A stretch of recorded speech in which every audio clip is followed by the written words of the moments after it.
My name is Katoria Leitch, and it's my pleasure to share a story with you today called To Hysterectomy or Not to Hysterectomy. We'll be looking into the severe cases of PAS, or placenta creta spectrum, which is primarily treated by hysterectomy. And right now, there are no quantitative measures for identifying cases that lead to hysterectomy, and the number one indication is abnormal placentation.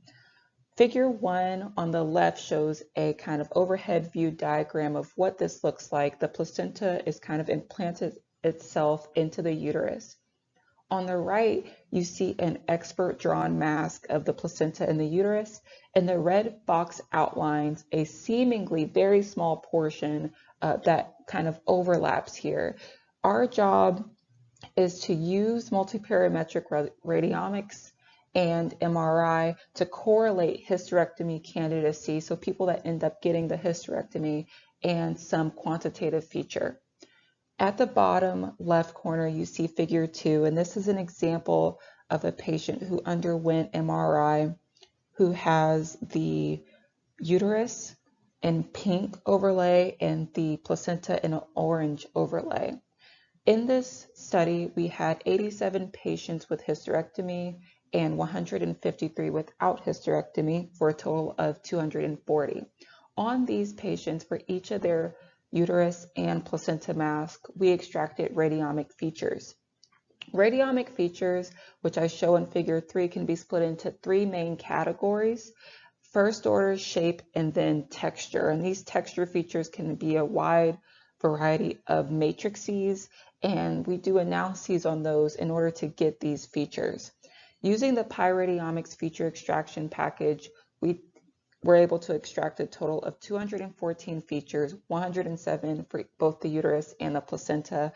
And what we're going to be sharing today is statistical analysis using ANOVA and t-test. We used ANOVA to analyze whether or not using different masks mattered, or different types of features, right? These different classes mattered. And we found that yes, the features that we found in each of the masks, as well as the different types, mattered up to a p-value of 0, so pretty good. Then we dove deeper into the t-test, where we analyzed, if we look at, for example, the placenta features, and we compare the hysterectomy and the non-hysterectomy, which one of those has significant difference? Of the placenta features, there were 3 that we found to be highly significant with a p-value of less than e to the negative 10. And those 3 happen to correlate with shape features, which I outlined in this red box at the bottom. In the top right, you will see a bar graph that outlines what these 3 features are. So very briefly, 2D column, diameter maximum is when we take the distance between the mask surface and the plane of the image.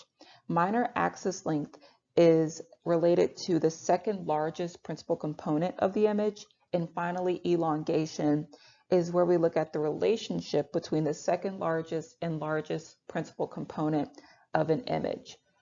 So we were able to extract these features for both the placenta and uterus, find the most significant, highly significant features for this classification problem, and potentially identify quantitative measures for abnormal placentation, which leads to hysterectomy in PAS cases. In the future, we could implement more robust feature selection and classification methods. Thank you so much for listening.